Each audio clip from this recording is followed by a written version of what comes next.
Okay.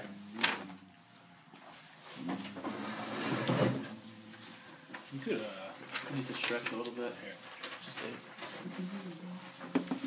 so the title gives nothing away because it doesn't really make sense. But the idea for this Chabura is not about dreams, but more about sleep and what the theme of sleep and the nighttime and night can teach us about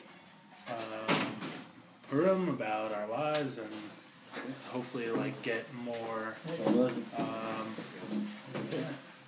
prepared for the glorious day. So the genesis for this Chabura was back source number 6. Welcome. Nice to meet you. Thanks, Adam Friedman. Is this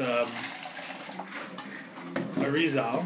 I'm not really going to pretend to really understand it, but just the idea of it, where he talks about how a sod of Purim is this notion of dromita, which in Kabbalah is a term that means it's Aramaic for sleep, for tardema, for slumber, for nocturnal, for the night. And there's a notion of Purim, which, if you're involved in understanding Purim on a deeper level, you know Purim is a day of tremendous light, but it presents itself as a day of darkness in the sense of you're going about your regular day. It's a Yom Tov that happens in Chol, and it happens in Teva, and the miracle happened in Teva. So there's a certain darkness and concealment of Purim that its light needs to be revealed through nighttime, through sleep. And we'll right now it sounds very abstract. We'll explore it and bring it down. But that's just where the idea came from. So we know sleep makes an appearance in the Megillah, source 1 on the front. And in the sixth parak, it says, "Balayla hu niladash nas hamelech, yomer lahavia sefer zichronos divrei yom v'yu nikroim lifnei hamelech." So that night, sleep deserted the king. He was distraught, and he ordered the book of records, the annals, to be brought, and it was read to the king. And I think it's the Medrash actually says that he was dreaming about Haman killing him.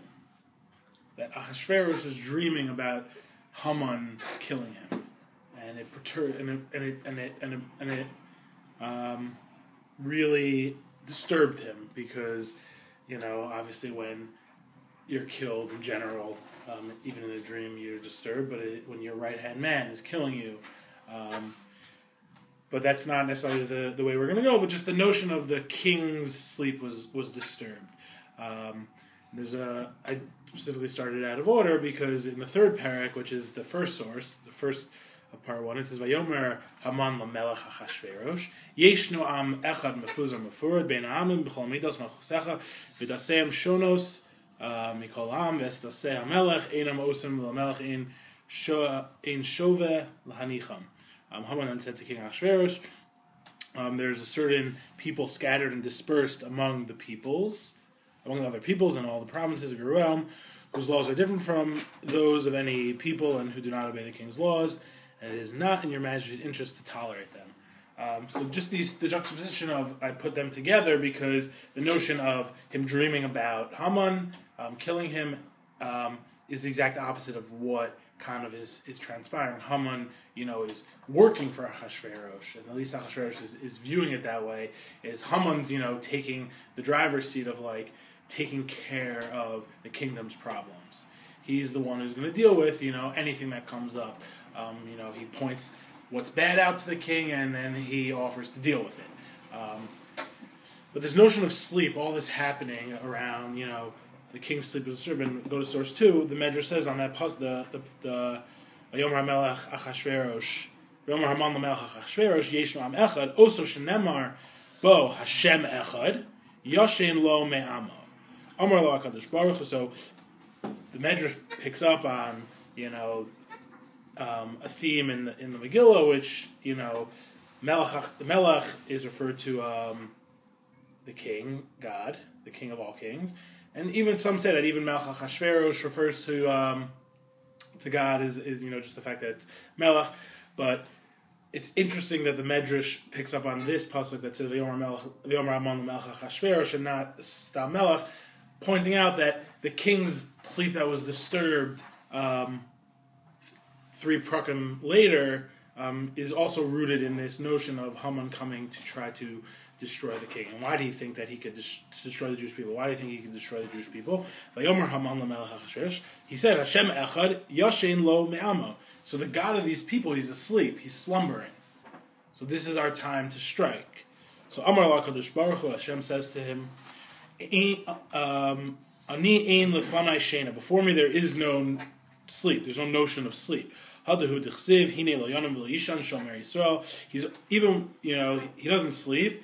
He's always protecting. So even when it seems like he's sleeping, he's really still protecting us. His protection, his guard is never down. V'atamarta yesh lefanai shena. Chayecha shemitoch shena ani misorer al oso hayish u'ma'abdo min ha'olam. So not only does God say I never sleep from protecting the Jewish people, but the fact that you think I'm sleeping, you're pointing it out, so that's going to cause me to arouse myself from this slumber that you think you're seeing. And that juxtaposition is where we're going to really take off from, that knowing and recognizing sleep and that state of sleep brings about the real arousal and the real awakening of God in the world and in our lives. We think at the opposite, that if we're in a moment of katnus, of small-mindedness, so we think we're far removed from God.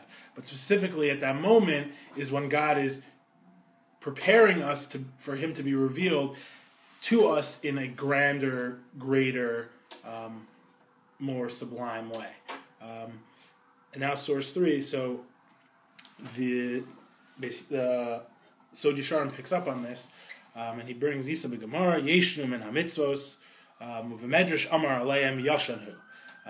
The Gemara says, same thing as the Medrash, that Haman was pointing out that their God is asleep, that the God of the Jewish people is asleep. So the Kasav Ha'ari, HaKadosh, Shezeh Inyan Haya Gam Kein Paschal Sabriya, this is the same thing by creation. D'chsiv Vayipol Hashem Elohim Tardema. So God caused a deep sleep to befall Adam, and then he took a rib, he created Chava, and creation was complete. With there's Shabbos still, but in terms of all the physical things of creation, it was completed. The vessel for God's light in this world was completed, because Shabbos is a totally spiritual. That creation is spiritual, but the full vessel where God's light He was going to put it in was completed, but not before God put man to sleep. So inyanhu ki kishemevatel ha'adam es atzmo, when a person nullifies himself, when a person basically gives up all sense of self and ego, mikol v'kol umoser kol koach hayesha shelo, and he gives up his entire potential of existence. Lashem Yisbarach. If you recall, one of our earlier chaburas we may have mentioned, or just a conversation that I thought was a chabura in memory. There's 2 aspects of tzimtzum. There's tzimtzum kipshuto and shena kipshuto. Simply, just understood, is one, the potential was created, and then once that was created, so then creation could take place. So he's even saying when a person reverts himself to the place where he gives up even his koach hayeshus, even that potential, he really goes back to the way beginning.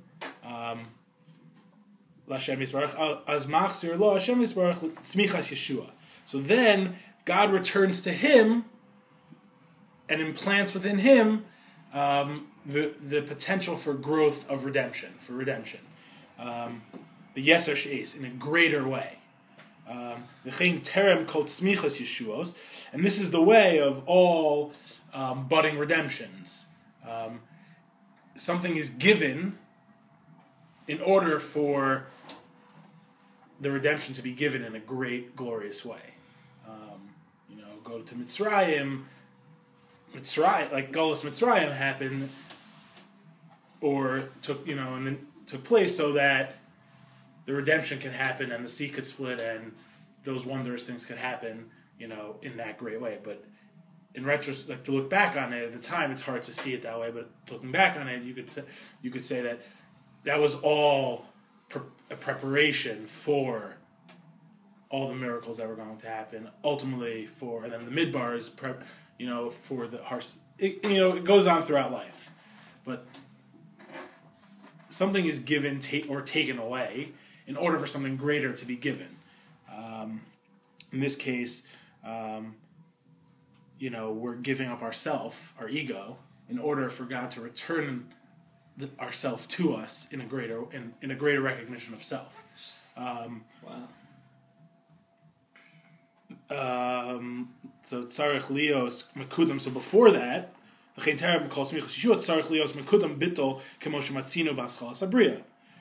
that's why God put man to sleep, to completely remove any, because even at that state, man was man, but he was kind of, the way I once saw Rav Shagar explain it was that I think he was just explaining a medrash, was that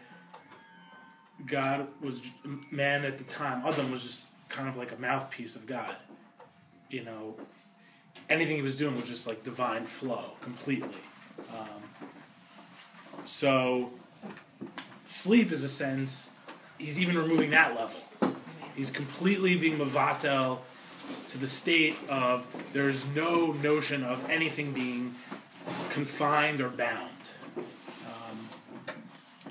So Hashem Shehaya Chafetz, Hashem Yisbarach Lahanchil Abriya Kli Kibul, because he wanted, he desired for creation to have a Kli Kibul, B'kvias, in basically a constant Kli Kibul, an established, something that would always be the baseline, the fallback, the safety net. So Hayatzarch Lios Mekudam Vayipal Hashem Elokim Tardema, Alam Tardema. Elokim? I don't even know at this point. Ala Adam, Vayishan, and so he slept. Adam Hayam Mivatel Atzmo, Masar Kokocho, Lashem Yisbarach. So, man at the top, right before the rib was taken from him, he was put into a sleep. Because that state of sleep,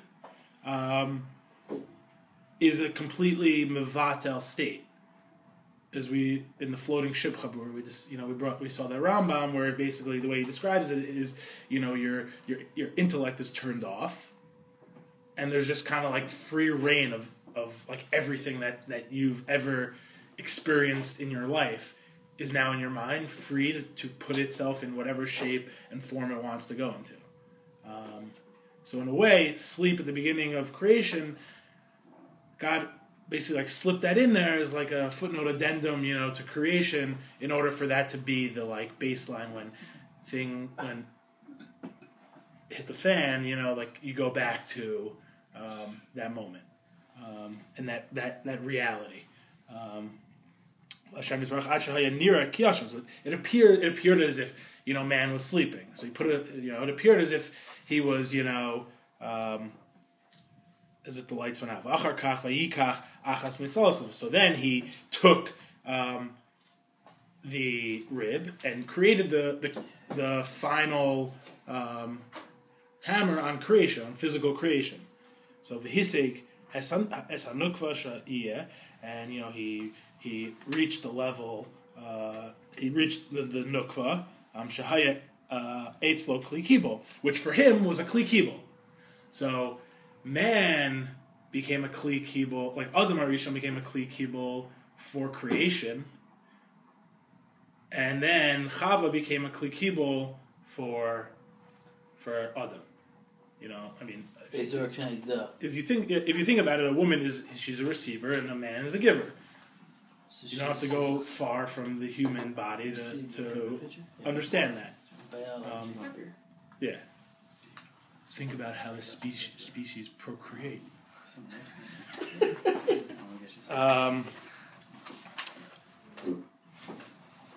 So ukiinyan she'isa. So what she'etzlo kli kibul b'kvius. So created a kli kibul b'kvius. You know, this way that creation, that existence was going to continue. Meaning, God had his light, he wanted to put it in the world, so he created man. But it wasn't complete, so he created woman. So now this was going to be the vessel, the complete vessel through which the divine light came to the world. So in a way it's a negative. There's a negative in that, in the sense that it's limited. It has boundaries now. You know, physical creation has boundaries. Teva, God's light can only put itself into Teva now. Versus in the Tardema, it was limitless. So it appears as if that's it seems like creation had this like negative spin. But as we explore sleep coming up in Purim, we'll see why that was actually the greatest possible thing that could have happened. Obviously, it was, because that's the way God works. It's the best possible, good, not best possible, good. But for now, it seems a little like you're limiting what you're giving us. We want it all. We want everything. We want the limitless. Inyan she'isa b'Zohar Kadosh k'she'omer Adam b'yadcha avkid ruchi. Zohar Kadosh it says man gives back his soul for God to keep, meaning to guard. Machzir lo Hashem Yisbarach yoser or. So God returns the soul every morning, yoser or, with more light, increased light. V'chein hu b'chol tzava ma'ila kizos hatardema. Paul. This is basically like the Tardema in action. This is what it does. It to use a worldly mashal, it's you plug it into the charger, and the charger, your phone comes back fully charged. You know, you give God your soul, and if you feel as if it's been battered in this world, and every morning it's returned pristine and beautiful and yoser or, more light. It like latched on to that in that limitless source and came back to remind you of that limitlessness that's within every single person, but hiding beneath the veneer of Teva and the world and creation and seeming, limited capacity. And, a healthy person wakes up every morning as if, he's going to conquer the world. No matter how no matter what the day says to you, you wake up every morning with a renewed vigor that manifests itself physically as, I can do this. I can do it, But that's all coming from the source of reattaching and dipping itself in that infinite capacity, ability, capability that we have, that we leave untapped most of the day.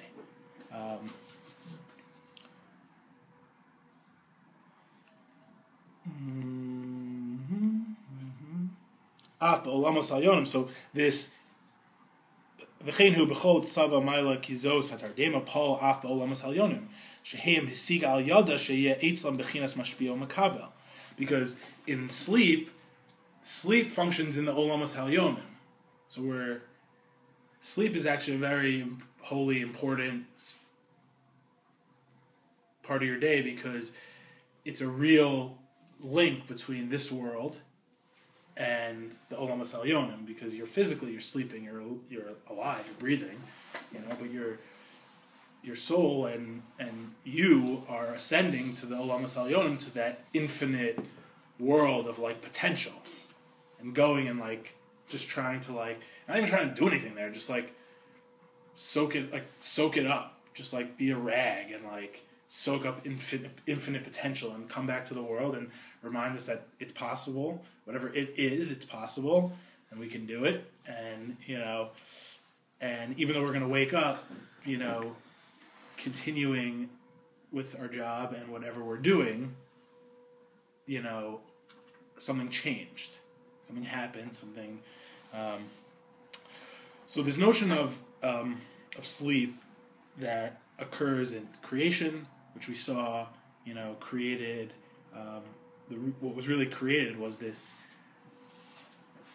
like alternate universe kind of reality, where like while things are happening here, there's also something happening there. There's this finite, limited world, and there's this infinite, limitless world, and we're part of both simultaneously. But let's explore and let's see why specifically night is the place for that to happen. Sleep, the place of sleep. Sleep is a nighttime venture, even though we do it in the day and we daydream. It's a night. Sleep is a action of the night. So we need to just explore. Let's leave Purim and creation for a second, and return and we'll return at the end and tie it all together. But for now, let's visit our Bechir Sheba Avos, Yaakov Avinu. Yes.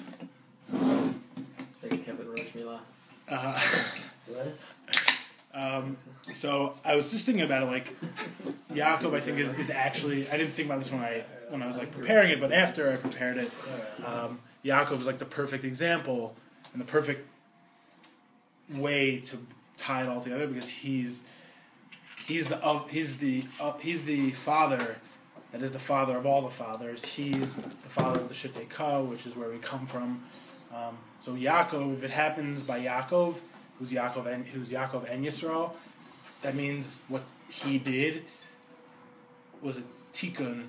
I don't mean a fixing. I mean an established thing. It was for us, meaning we inherited it. It's our part of our reality as well. So famous story with Yaakov Avinu. He happens upon a place and he goes to sleep. But Rashi there, Vayifka b'makom, Vayalan sham. So Rashi there points out, and this source is sideways because Purim Dik, but I also just didn't want to make an extra sheet. This was the only way. It's also lying down. It's like sleeping, taking a nap. Kimo Vayifka, Kimo Vafega, B'Yericho, Vafega, Ki Teboshes, I don't know what that word is. Rabbeinu Pirshan Lashon Tefillah, and the Chazal said that this means Vayifka is the Lashon of Tefillah, Kamo Va'al Tifka, V'lamdenu Shetikein Tefillas Arbis. So they learn out that this is the pasuk that teaches us that he was Masakein Arvis, chickpeas, the evening prayer. The Shana Akasav, the low Kasav Vayispalel, and it didn't say that he prayed. Why? L'lamdecha shekofsa lo haaretz kemoshe meforish b'parshas Gid Anashe, to teach us that the land condensed, shortened under him. It contracted, and he started out at one place, and next thing he knew, he was standing on another place. Parak Gid Anashe, thanks. I thought it was yeah. So the place that it was contracted and he found himself by was Har HaMoriah. Taking a nap. Yeah, but the Maral which we'll see in a second, is an amazing reading on this pasuk, but also on the Gemara that brings up this pasuk. It's pretty wild. But I just wanted the Rashi. What I think Rashi's really getting at, a few things, that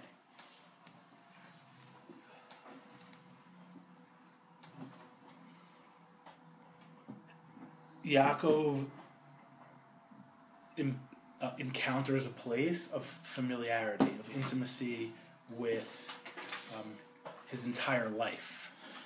It's where his family, journeyed. His father, his grandfather, they both went there. It's where that Kedah happened. So he finds himself. He just happened upon this place. It condensed. It contracted, and he finds himself at a familiar place. He finds himself after Uvah HaShemesh, when the lights go out. He finds himself in a familiar place. The lights go out, your first reaction is fear and to be scared. But Yaakov Avinu finds himself in a familiar place, in a place where he has rich history, where where a very important thing took place in the relationship between God and man. It's a place where God basically, this is just my way of reading the Torah, God basically says to Avram Avinu, do whatever you want the rest of your life. I know you're a God-fearing man, From that one experience. If you look at the words, he basically says, nothing else matters. Ani adati, that you're a God-fearing man. That level of knowing God but for Yaakov Avinu, he encounters this place, and it's a familiar place, and it happens at night, of all times. But the Maral, a little background is necessary. So the Gemara, it's based on a Gemara in Chulin. So the Gemara says, Rabban Gamliel ksiv vayizrach la shemesh. So at Pniel, after the fight with the angel, the sun shone for Yaakov Avinu. Shined. Shone? Shine. Our linguist? It's shone. It's shine. Shine upon him. Okay.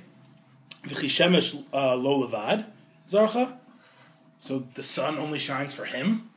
Why is the Torah pointing out that the sun shone for him? V'halo l'chol olam zarcha. For the entire world it shines. Amar Rabbi Yitzchak. Shemesh haba bavuro, zarcha bavuro. So our pasuk, the sun went away. God made it go away early. Turned the lights out a little early. Early lights out in camp. We're all traumatized by it.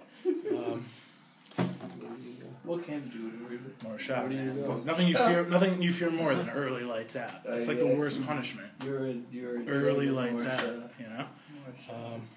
Then again, nothing better than late lights out. But after this, I think early lights out is the way to go. I remember you there, actually. I was a waiter there when you were there. Yeah? Yeah, I remember you there. So I knew Josh.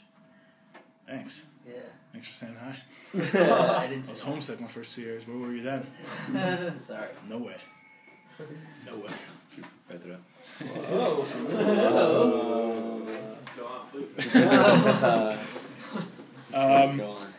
So Tichsiv Vayitzi Yaakov mi Beersheva Yel Charan Tichsiv Vayifka B'Makom Kimat Al Charan. When he arrived at Charan, Amar, he said to himself, Efshar Avarti Al Makom Shehispalu Avosai. Is it possible that I passed the place where my forefathers davened? Vanilo is Palti, and I'm not going to daven? Kad Yahiv Da'aseh LeMehedar Kav Saleh Aramiyad. So, right after he expressed that, the land shrunk, and he found himself back at the place that he thought he passed.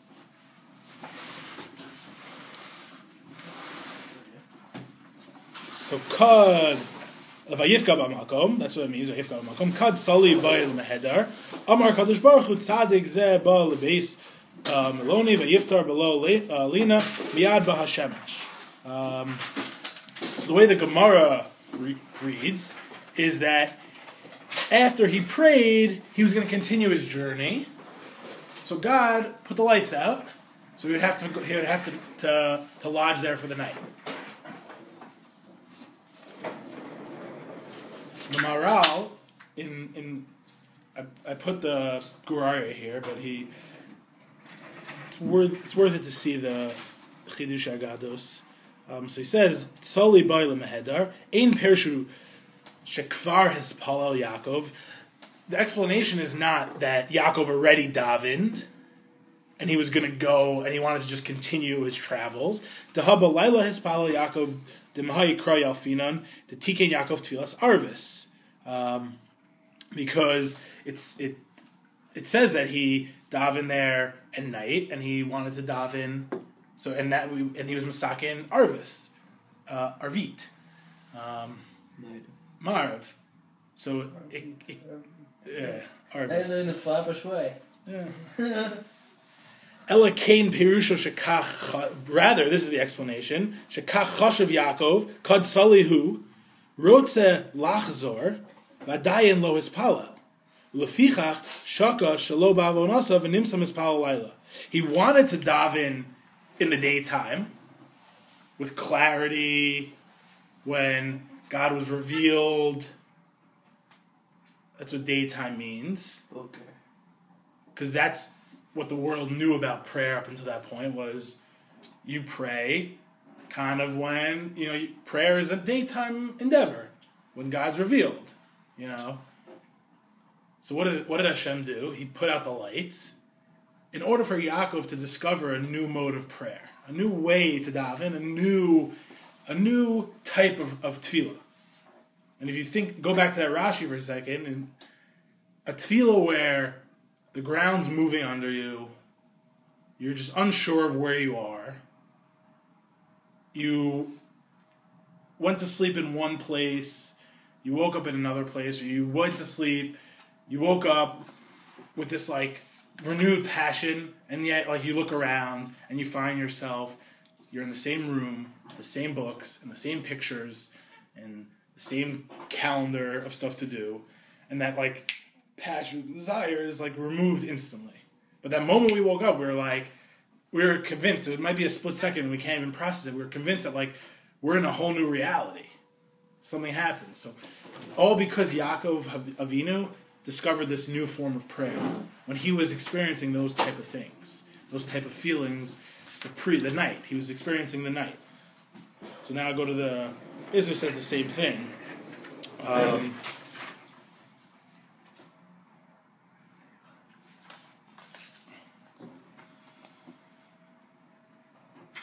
So a word he adds in the Guraria is just miyad, after God put out the lights, miyad he davened. And even though he wanted to daven in the day when things were clear, when there was a revealed goodness to his life, it got dark, and immediately he said, all right, we just got to come with a new way, a new path. The prayer of the night. And night, obviously, is symbolic of just, obviously, things are scarier at night on a simple level, but night in a deeper sense signifies dormancy, spiritual dormancy, where we look at our potential and we see it depleted because we're confusing our potential with our actions. And up until now, we might have done X, Y, and Z in our life, and we translate that back onto our potential, and we say, "I'm only capable of X, Y, and Z. I've only been allotted the ability to do this, so I'm just going to continue the status of what I've been doing." But potential and active are very different. And the potential is there. Our potential is there to inspire us, and if we forget that our potential is limitless, so then our active state, our Maisa in the world, what we're doing becomes limited. And if we remember that creation was done in a way where embedded within the finite was this remembrance of infinity, then what we can do on this world in our limited time becomes limitless. We could do an infinite number of things. Because they're infinity. Because we're translating our potential into action. Into infinity. What do you mean? The actions we do are infinite. Fulfillment part of infinite. Yes. You bake challah, your hafrashas challah is infinite. Your keep it of an aim, every mitzvah you do is part of infinity. Yeah, I mean because the reality of it all is the source of it all is God or Ein Sof. But in the world, we can get depressed because we look at ourselves and think that we're only capable. Obviously, you're not gonna do everything in one moment, but within each moment of what we're doing, each momentary action is and it needs to be recognized that it contains a little bit of the infinite, a little bit of if we look at it as our life as a million moments. In each moment, we're looking at a million moments, so we're going to see finite. We're going to see an end. We're going to see a certain amount of time I have in this world and a certain amount of things I can do. But if we get to that moment, that place of that singular moment of what we're doing, and it's exactly it's a little bit mindfulness, but it's not fully mindfulness. Then we're able to tap into our infinite potential because we see, okay, I could, I just have to get this done. I have to do this one thing. And then when we live that life, but that comes about from a lot of darkness. Right. That comes from the night. From, when things are bad, we have a tendency to revert back to just like basic, like, okay, get X, Y, and Z done. And then I'm good, So you focus in on like one of the, I don't know if it's definitely not a cure, but a treatment of anxiety for people is structure. Why? Because you just focus on that one thing, and you focus on the next thing, and you're moving through your day. Right. We all have anxiety, whether it's paralyzing anxiety or spiritual anxiety or a question of what am I doing, I don't feel like I'm accomplishing. So the way to do it is to structure it and focus in on that singular moment, but that comes from that night, from that darkness, and is that of being what forced. Is? That's what halacha is.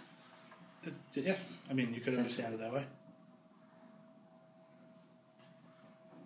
Maybe this is a potential That's Chabura what in the making. said. It's a potential Chabura in the making. I don't want to hear you not give a Chabura in the next month because we're off for a little while. I think that's what halacha is. Halacha is a state of being, a state of understanding that every moment is a potential to connect with God. Yeah. It's Chabura. But it sounds like Purim is about the going to sleep part. Like before you get there. Yeah. In order to get there, we're talking about the realization. Yeah. The realization comes about via sleep in the night. So now we'll see why specifically the night brings about that realization. We've established that at the end of the night is that morning, and the night brings about the morning. But we'll see why now, and specifically Yaakov Avinu, what he actually was misakin with Mariv, was something that just is engraved in all of us, because when he was misakin and when he fixed it, when he established it as the reality for us. He revealed it as the reality for us. The others were revealing everything God embedded in, and that's what we're doing also. We're just constantly revealing more revelation. Go to a place, do something positive. You bring up.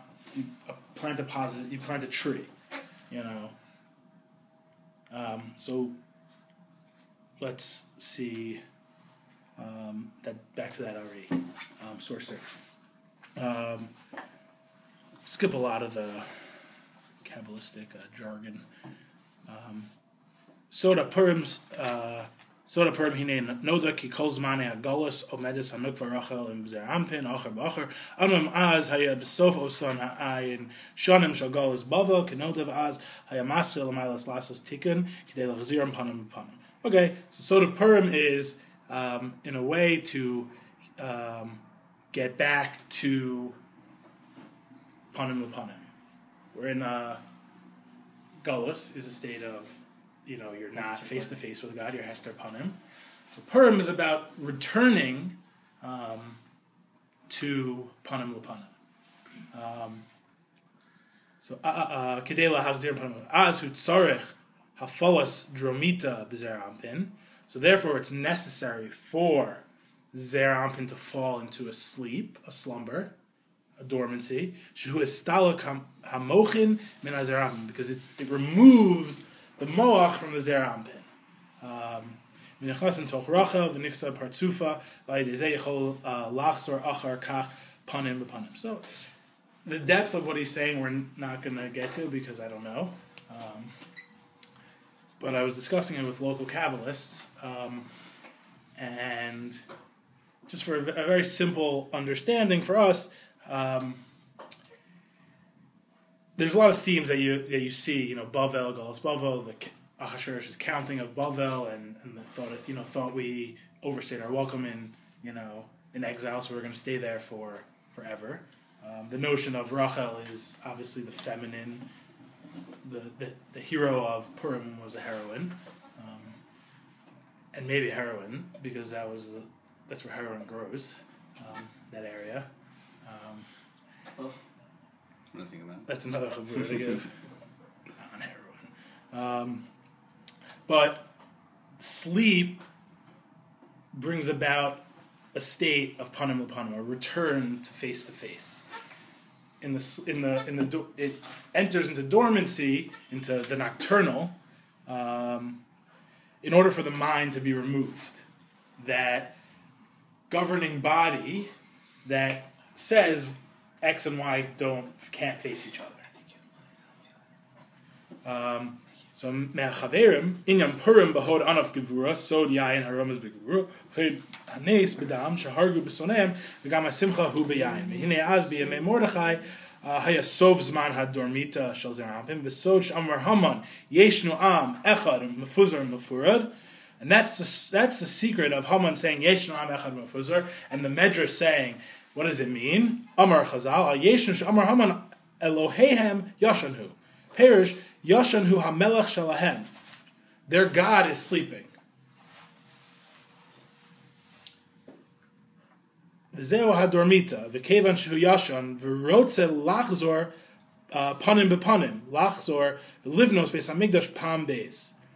So from the recognition or the realization or even Haman just pointing out that God's asleep, it arouses God.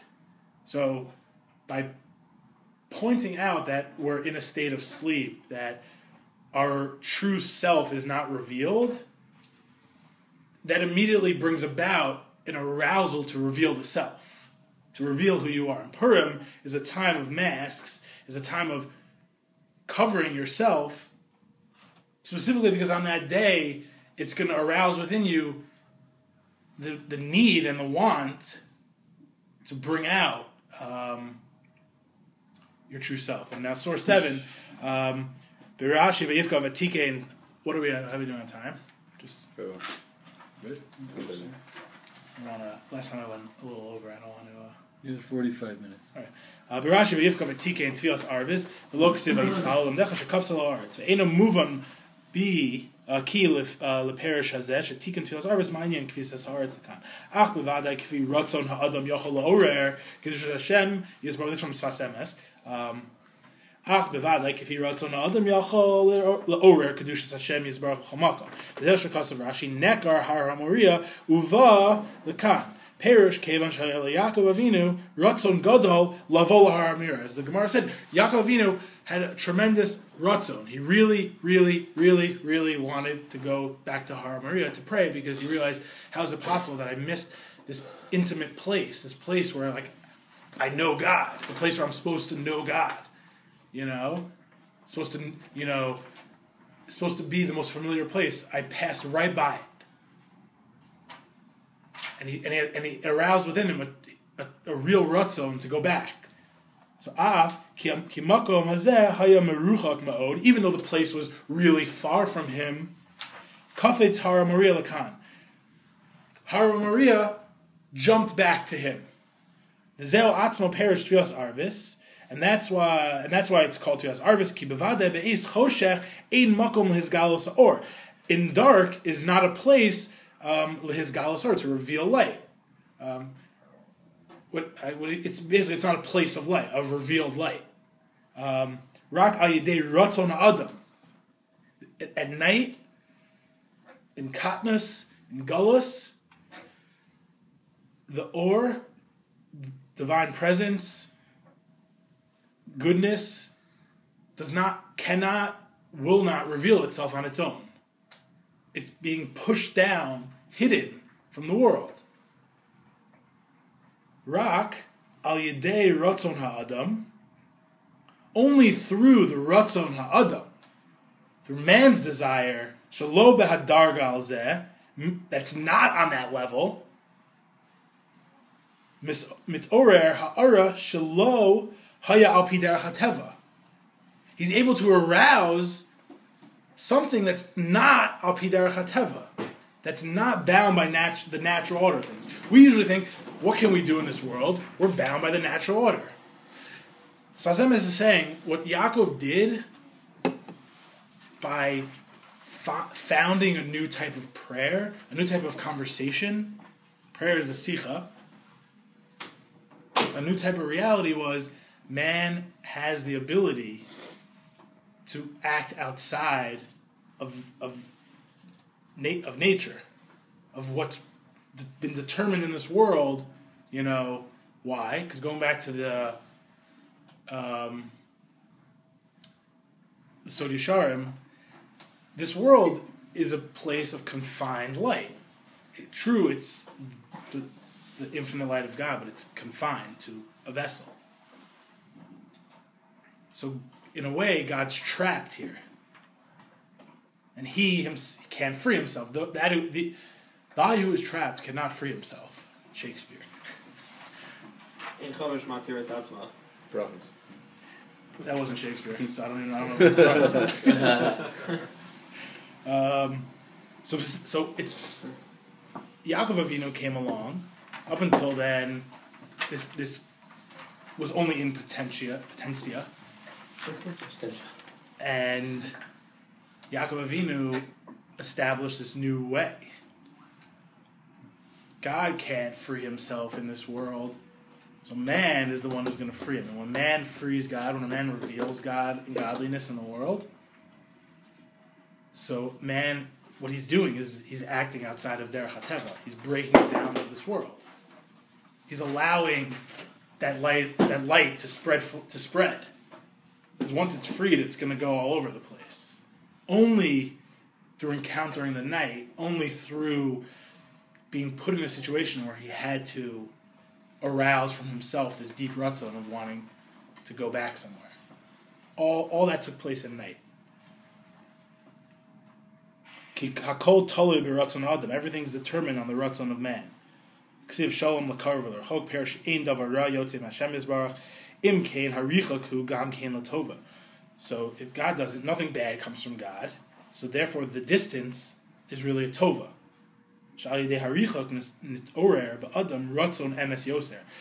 It arouses in a person a true desire, a true desire, coming from the essence of Him.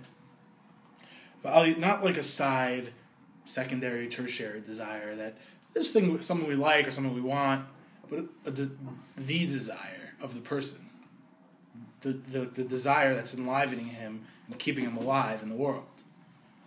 ועל ידי זה הרצון יכול לעורר גם במקום הרחוק הארץ השם יזברך כנ"ל. וזה שכסו למלאכה שקפסה שיש מזה לימוד לכל איש ישראל שידע שאין לך מקום שלא יוכל להרגיש האר הפנימיס על ידי יגיע של אמס.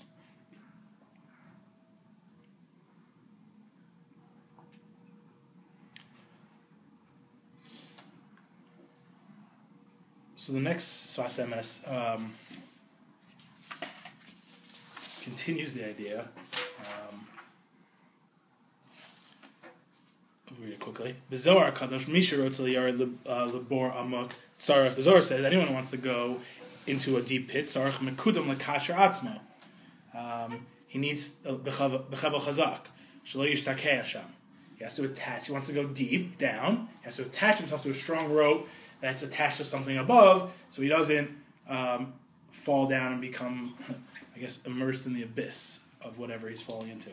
Cain, the Yatza Yaakov mi Beersheva, shenishba lakadosh baruch hu b'chol libo, that he swore himself to God with his whole heart.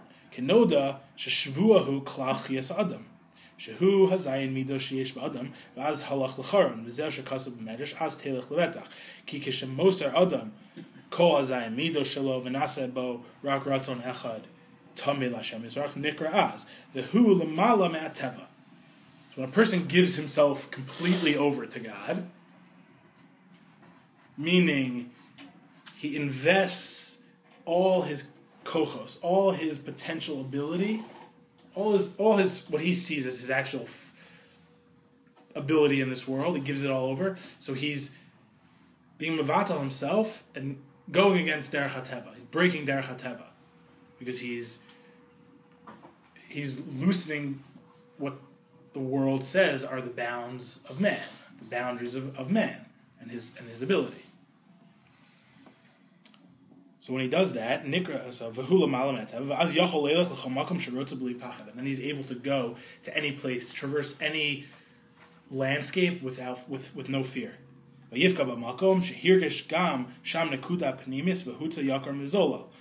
felt a tremendous inner feeling, and he took out the precious from the doidi.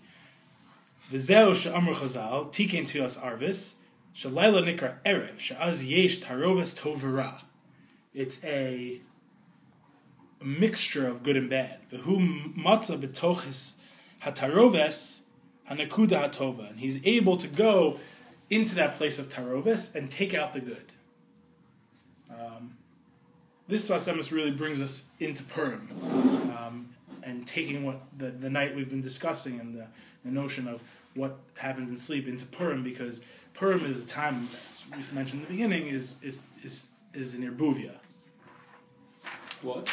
It's a mixture of teva, of reality as we know it and see it, and the boundaries of this world, and the hand of God redeeming us and rescuing us, which is coming from a limitless, infinite place.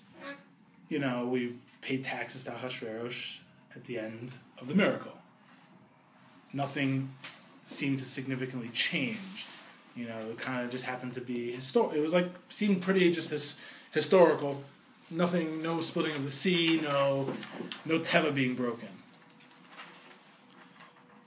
But the opposite. Because anytime you go into something deep, you have to attach yourself above. So in this world, the miracle was transpiring in teva, so that means it was attached to the strongest rope, even higher than things that are revealed miracles in this world, because they were specifically happening within those bounds. The potential of the miracle was something l'mala me'ateva. The actuality was b'teva. In a kingdom with Achashverosh and Haman and Esther, no God. But that, because it was happening in that way, it was attached higher than a revealed miracle here. It was attached to God. Its attachment was to God. the lowest descent for anything from up above is into Teva. It's the world of Maisa, Asiya Sheba Asiya, the world we live in. So when something happens in that way, that means its attachment reaches to the highest place because you're going down to the deepest level, the lowest level, so you need to be attached to the strongest, highest point to give you the most slack, whatever the hiker's muscle is. I don't know. I don't hike. I'm inspired by hiking, but I don't hike. So the Purim miracle is happening in this way, in this night, this katnus way of viewing the world, of not seeing God, but that only means that it's attached to something greater, it's attached to the highest rung up above. V'hu matzah b'tochat vayivka yesh lomar al pi ma she'amru b'shem harav mi parshischa b'simcha bunim al pasuk adam biker bal yalin u'perish ki asaga she'eno nisheres b'adam lemacharasa eno davar shal kayama v'nimshal kebehemos nidmu. So a person visits. I think I didn't look up the pasuk, but I think it's saying that the person visits one who sleeps. A perish kiasaga, or in his sleep he visits, meaning he reaches a level of comprehension and understanding that's deeper than he could reach in his wakeful state.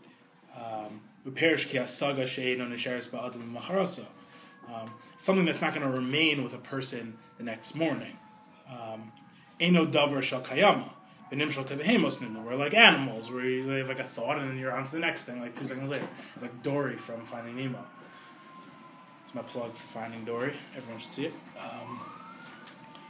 Perish kias eno davar shal kayama v'nimshal kebehemos ad kan divrei yesh lomar vayifka vayalan shenishar bo ha'ara. And that's what it means vayifka vayalan shenishar bo ha'ara. He went to sleep immediately because he wanted the illumination that transpired at night to kind of stick with him. So it doesn't remain with him in his wakeful state. When he wakes up, he forgets most of his dream, doesn't make sense. But in that world of his dream, of that potential, of that limitless ability to do and create, that tikkun of Maariv that Yaakov Avinu was fixed for us remains forever. In sleep, things remain. That's why God, going back to creation, that's why God set it up that way, because the Kli Kibul for the divine light is sleep, is that place of sleep in this world. The divine light in its infinite glory, not in its finite way that we hold hands in the world. So kiva shemesh yesh lomer belashon af shesham lo hi ha'aras hashemesh. Even though there wasn't the ha'ara of shemesh, that clarity, af al pichein hisdabek b'makom hakadusha. Nevertheless, he was attached to the place of holiness. V'chozeh haya hachana ba'avur banav sheyared Yaakov Avinu l'sham b'chol makomos elu sheyuchlu b'nei Yisrael achar kach leilech be'ikvosav.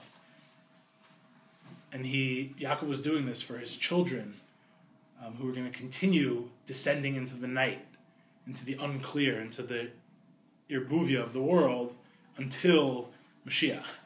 The Ein Shom Makom Nistar v'choshech l'bnei Yisrael. But there's no place that's Nistar and Choshech. In reality, there's no concept for the Jewish people of Hester Panim, because Hester Panim is really a revelation of something higher than Panim Panim. Shelo derech bo Yaakov v'zeo shekosov ki lo azvecha ad asher. I don't know what that hieroglyphics is. Asisa here shelo yiyu shum aziva lebnei Yisrael shelo yam kivar dveikus Yaakov Avinu, because Yaakov Avinu established a permanent dveikus with God, and I think Purim is that. Purim is the holiday of the night. You know, Purim is the dawn. Is the holiday of the night when, even when you're in Purim, like you have to drink in order for all your thoughts and your calculations that you have set up for the next 10 years, the 10-year plan. What was the guy from Big Daddy who had the 10-year plan?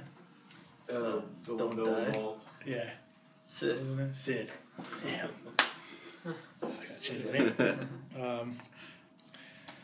Anytime I think like plans, like think of the future, I just think about that guy.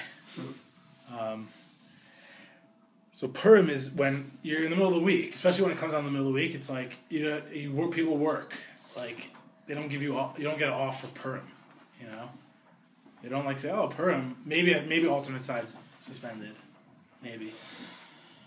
I think it is. Is it? I hope so. But that's like the highest expression of revealed godliness that like Purim brings in a physical sense is alternate sides suspended. But that's exactly it. It's a holiday that has the qualities of Tov V'Ra mixed together. A guy will go from work to his Purim suit. People are running around making themselves meshuga instead. In some way, thinking that they're like involving themselves in the Purim day, but you're running around giving shalach manos and doing crazy things. There's so much happening. And it's happening in Teva, and the miracle happened in Teva, and it's happening within the world. It's like Purim is going to happen, and then you're going to wake up the next day, and you're going to be hungover, and you're going to have to go to work, And then maybe you'll drink a little more for Shushan Purim, but then the next day you're going to have to wake up and go nowhere because it's Shabbos, but you're going to have to go to work, metaphorically.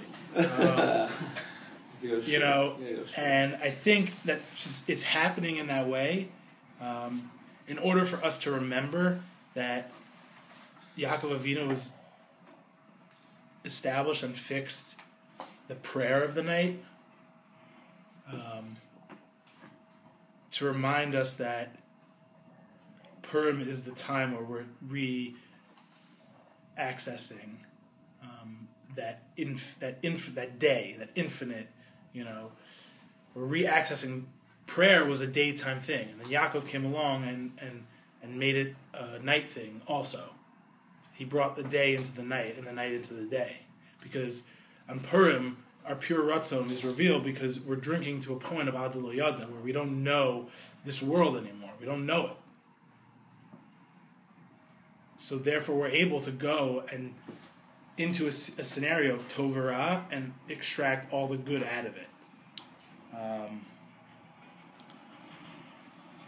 And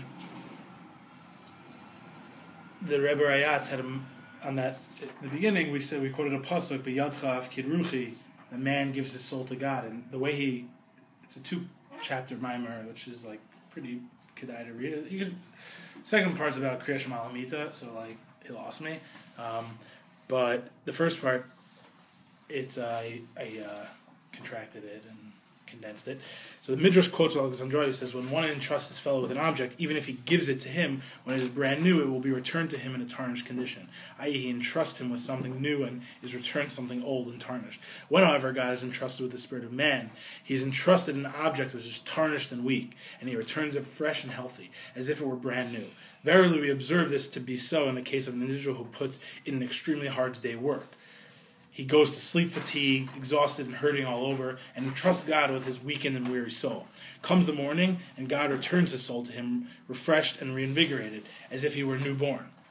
The verse is thus referring to waking in a renewed and restored manner when it says, "You will redeem me, Lord, God of truth." How different is it with the Almighty when a sinful person goes to sleep and entrusts God with his soul? His soul then rises to a higher world.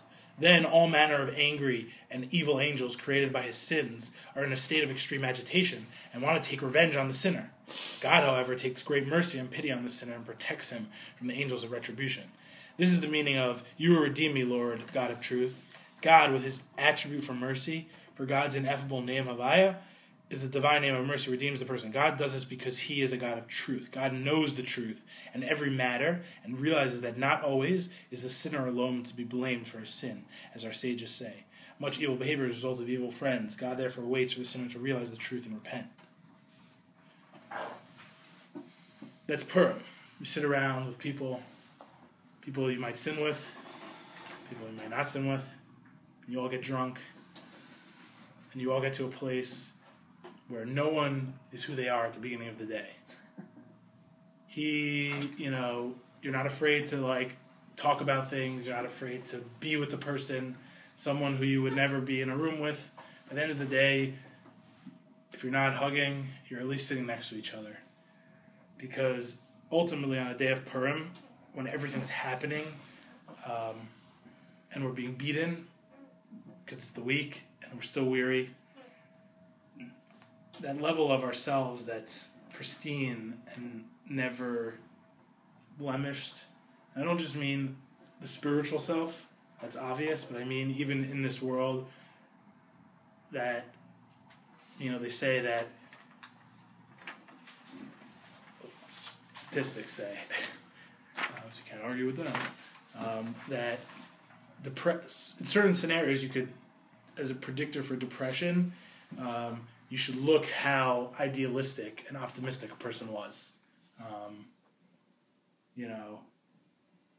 And if they were really idealistic and their idealism was way above what wherever they were, the job or whatever they were entering was going to provide, so it was more likely that they'd be depressed because of that. If it's somewhere nearby, then they won't. Purim is a day when we're so drunk that we have these lofty expectations of ourselves, and we can wake up the next day and not be depressed about it. Feel good about it. Feel good that Purim brought out something about us and reminded us of that half-remembered dream. Of who we can be and who we are.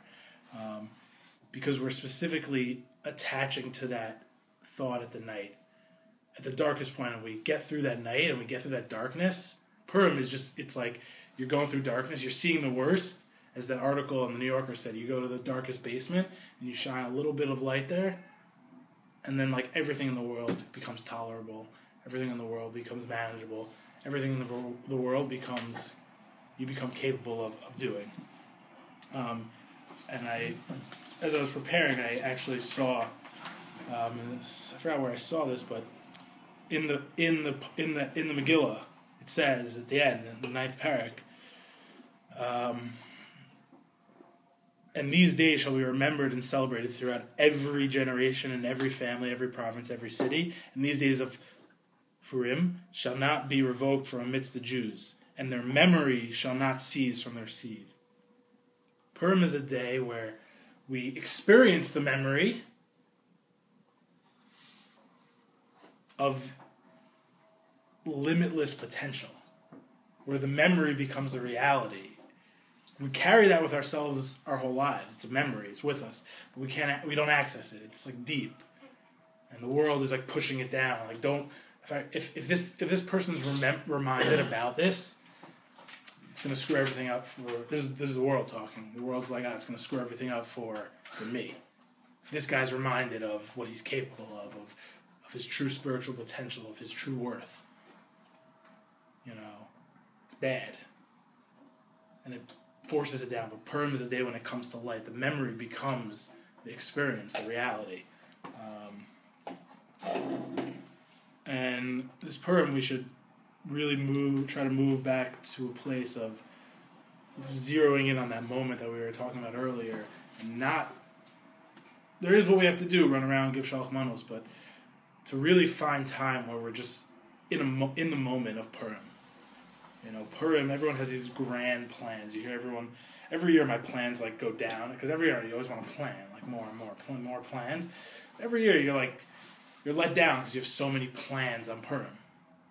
Because you forget that Purim is it's just about being in the moment, because it's not a yontif where you change the plan of the week to fit the yontif.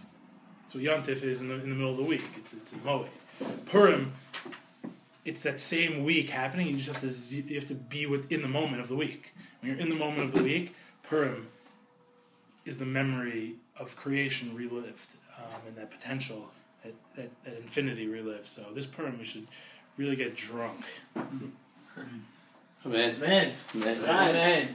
Thank you, Adam. Wow. Well, we didn't get drunk at all.